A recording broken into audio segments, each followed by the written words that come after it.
سیرت النبی صلی اللہ علیہ وسلم قسط نمبر 100 عنوان فتح مکہ کے بعد۔ چابیاں آ گئی تو دروازہ کھولا گیا اور حضرت صلی اللہ علیہ وسلم کعبہ میں داخل ہوئے۔ آپ صلی اللہ علیہ وسلم نے اس سے پہلے حضرت عمر رضی اللہ تعالیٰ عنہ کو حکم دیا تھا کہ کعبہ میں پہنچ کر وہاں بنی ہوئی تصاویر مٹا دیں۔ چنانچہ آپ صلی اللہ علیہ وسلم کے اندر داخل ہونے سے پہلے ہی تصاویر مٹائی جا چکی تھیں، لیکن ان تصاویر میں ایک تصویر حضرت ابراہیم علیہ السلام کی بھی تھی۔ حضرت عمر رضی اللہ تعالیٰ عنہ نے اس کو نہیں مٹایا تھا۔ اس پر نظر پڑی تو حضرت صلی اللہ علیہ وسلم نے حضرت عمر رضی اللہ تعالیٰ عنہ سے فرمایا، عمر کیا میں نے تمہیں حکم نہیں دیا تھا کہ کعبہ میں کوئی تصویر باقی نہ چھوڑنا؟ اس موقع پر آپ صلی اللہ علیہ وسلم نے یہ بھی ارشاد فرمایا، اللہ تعالیٰ ان لوگوں کو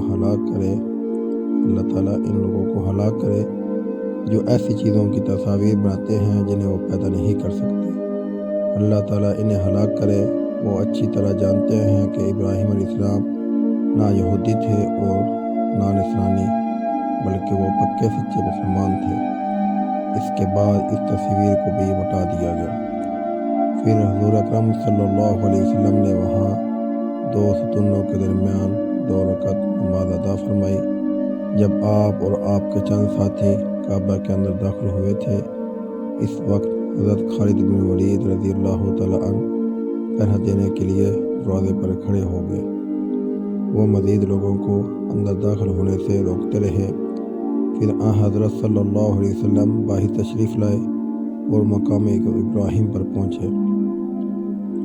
مقام ابراہیم اس وقت خانہ کعبہ سے ملا ہوا تھا۔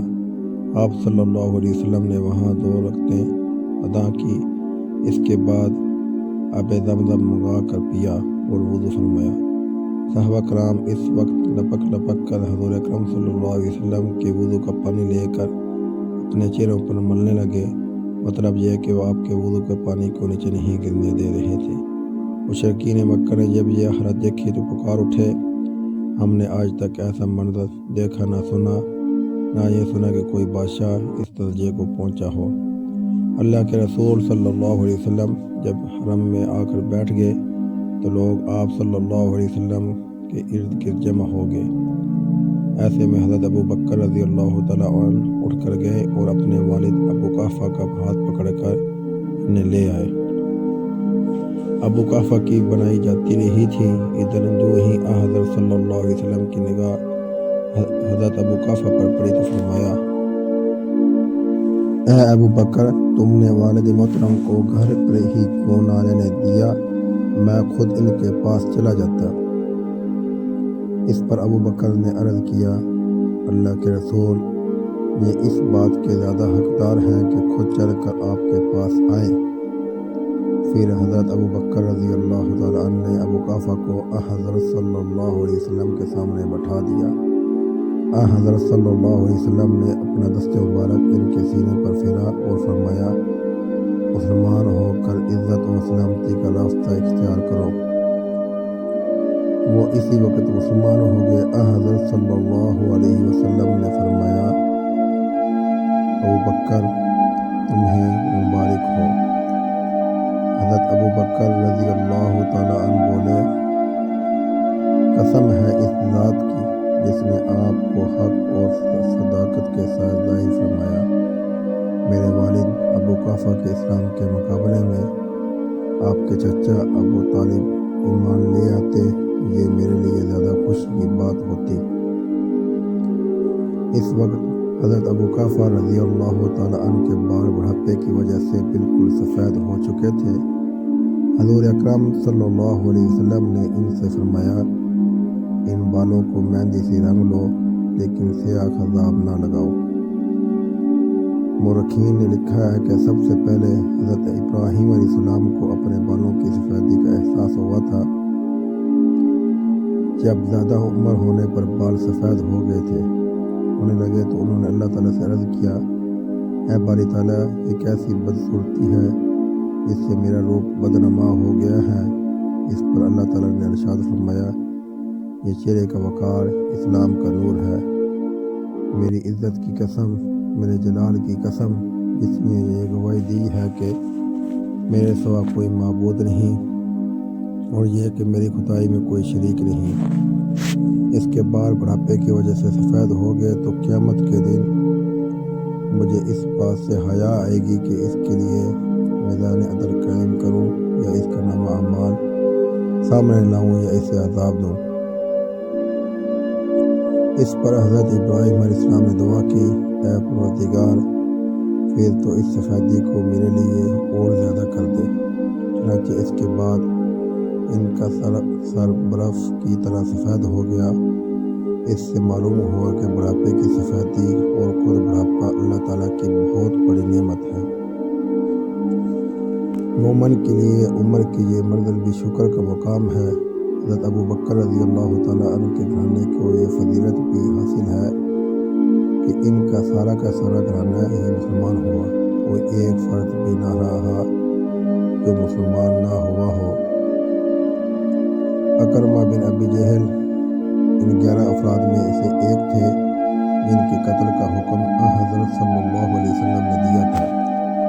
اس حکم کی وجہ یہ تھی کہ انہوں نے اور اس کے باپ ابو جہل نے مسلمانوں کے ساتھ بہت زیادتیاں کی تھیں۔ یہ حکم سنتے ہی اکرمہ یمن کی طرف بھاگ نکلے۔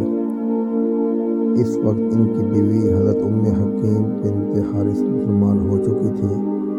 انہوں نے حضور اکرم صلی اللہ علیہ وسلم سے حضرت اکرمہ کے لیے ایمان طلب کر لی اور ان کے تعاقب میں گئی۔ حضرت اکرمہ بحری جہاز میں سوار ہو چکے تھے تاکہ کسی دوسرے ملک چلے جائیں۔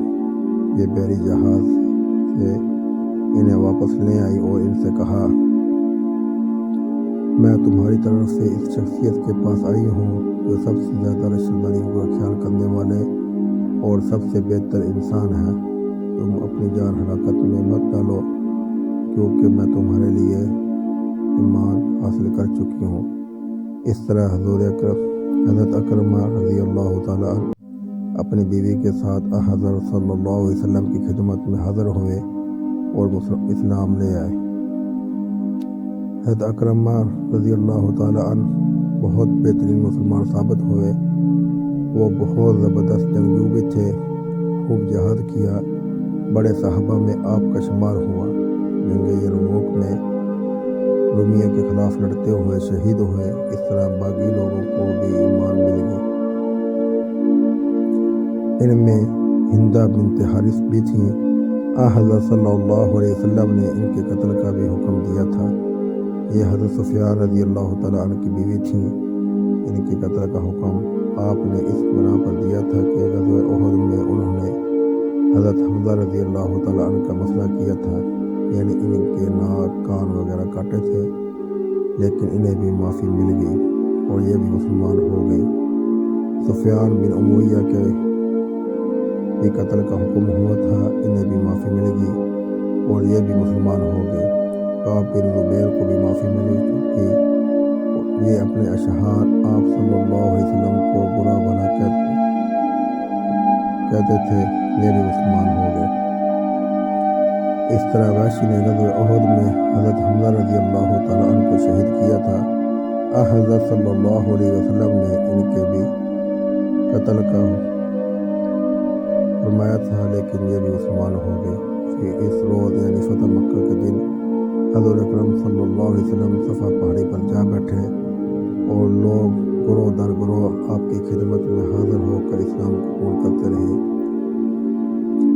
تمام چھوٹے بڑے مرد حاضر ہوئے، عورتیں بھی گئیں، سب اپنے اسلام کا اعلان کرتے رہے۔ ایک اور صاحب حضرت صلی اللہ علیہ وسلم کی خدمت میں حاضر ہوئے تو آپ صلی اللہ علیہ وسلم کے روب سے کانپنے لگے، دہشت زدہ ہو گئے۔ حضور اکرم صلی اللہ علیہ وسلم نے ان کی حالت دیکھ کر فرمایا، ڈرو نہیں، میں کوئی بادشاہ نہیں ہوں، بلکہ میں تو قریش کی ایک ایسی عورت کا بیٹا ہوں جو معمولی کھانا کھایا کرتی تھی۔ اس وقت جن لوگوں نے اسلام قبول کیا ان میں حضرت امیر معاویہ بن ابو سفیان رضی اللہ تعالیٰ عنہ تھے۔ حضرت امیر معاویہ رضی اللہ تعالیٰ عنہ کہتے ہیں کہ صلح حدیبیہ کے موقع پر ہی اسلام کی محبت میرے دل میں غرق کر چکی تھی۔ میں نے اس بات کا ذکر اپنے والدہ سے کیا تو انہوں نے کہا خبردار اپنے والد کی خلاف ورزی نہ کرنا۔ اس کے باوجود میں نے اسلام قبول کر لیا مگر اس کو چھپائے رکھ رہا۔ پھر کسی طرح میرے والد ابو سفیان کو پتہ چل گیا۔ انہوں نے ناراضگی میں انداز میں مجھ سے کہا تمہارا بھائی تم سے کہیں بہتر ہے کیونکہ وہ تمہارے دین پر قائم ہے۔ پھر فتح مکہ پر میں نے اپنے دین کو ظاہر کر دیا اور حضرت صلی اللہ علیہ وسلم سے ملاقات کی۔ آپ صلی اللہ علیہ وسلم نے مجھے خوش آمدید کہا۔ پھر میں کاتب وحی بن گیا، یعنی قرآن کی نازل ہونے والی آیات حضور اکرم صلی اللہ علیہ وسلم مجھ سے لکھوایا کرتے تھے۔ اس وقت حضرت ابو سفیان رضی اللہ تعالیٰ عنہ کی بیوی یعنی حضرت امیر معاویہ رضی اللہ تعالیٰ عنہ کی والدہ ہندہ رضی اللہ عنہا بھی مسلمان ہوئی۔ ان کے علاوہ بے شمار عورتیں اس روز اسلام لائیں۔ آپ صلی اللہ علیہ وسلم سے بیعت ہوئی لیکن آپ صلی اللہ علیہ وسلم نے عورتوں سے مصافحہ نہیں فرمایا۔ حضرت عائشہ صدیقہ رضی اللہ تعالیٰ عنہا فرماتی ہیں کہ حضرت صلی اللہ علیہ وسلم کبھی بھی کسی عورت سے مصافحہ نہیں فرمایا۔ مطلب یہ کہ عورتوں سے آپ صلی اللہ علیہ وسلم زبانی بیعت کیا کرتے تھے۔ فتح مکہ کے موقع پر حضرت صلی اللہ علیہ وسلم نے ارشاد فرمایا میرے پروردگار نے مجھ سے ایسی فتح اور نصرت کا وعدہ فرمایا تھا۔ خانہ کعبہ کی چابی عثمان بن طلحہ کے پاس تھی۔ اسے منگوا کر خانہ کعبہ کو کھولا گیا یا پھر دروازے پر تالا لگا دیا گیا۔ آپ صلی اللہ علیہ وسلم نے چابی پھر عثمان بن طلحہ کو دے دی۔ اس وقت تک وہ اسلام نہیں لائے تھے مگر حضور اکرم صلی اللہ علیہ وسلم کا یہ سلوک دیکھ کر وہ بھی مسلمان ہو گئے۔ حضرت صلی اللہ علیہ وسلم نے فرمایا اے بنی طلحہ یہ چابی ہمیشہ کے لیے تمہارے خاندان کو دی گئی اور نسل در نسل یہ تمہارے خاندان میں رہے گی۔ اس موقع پر یہ بات بھی یاد رکھنے کی قابل ہے کہ ہجرت سے پہلے ایک روز اللہ کے رسول صلی اللہ علیہ وسلم اپنے چند صحابہ کے ساتھ کعبہ میں داخل ہونا چاہتے تھے لیکن عثمان بن طلحہ بہت بگڑے تھے اور چابی دینے سے صاف انکار کر دیا تھا۔ حضور اکرم صلی اللہ علیہ وسلم کو برا بنا بھی کہا تھا۔ اس وقت حضرت صلی اللہ علیہ وسلم نے فرمایا تھا عثمان عنقریب ایک دن تم دیکھو گے یہ کنجی میرے ہاتھ میں ہوگی اور میں جسے چاہوں گا یہ چابی اسے دوں گا۔ عثمان بن طلحہ نے کہا تھا کیا اس دن قریش ہلاک و برباد ہو چکے ہوں گے؟ حضور اکرم صلی اللہ علیہ وسلم نے جواب میں ارشاد فرمایا تھا نہیں بلکہ اس دن آباد اور سربلند ہو جائیں گے۔ حضرت عثمان بن طلحہ کو یہ تمام باتیں یاد آ گئیں۔ جب آپ صلی اللہ علیہ وسلم نے وہ چابی ان کے حوالے کی آپ صلی اللہ علیہ وسلم نے ارشاد فرمایا عثمان میں نے تم سے کہا تھا کہ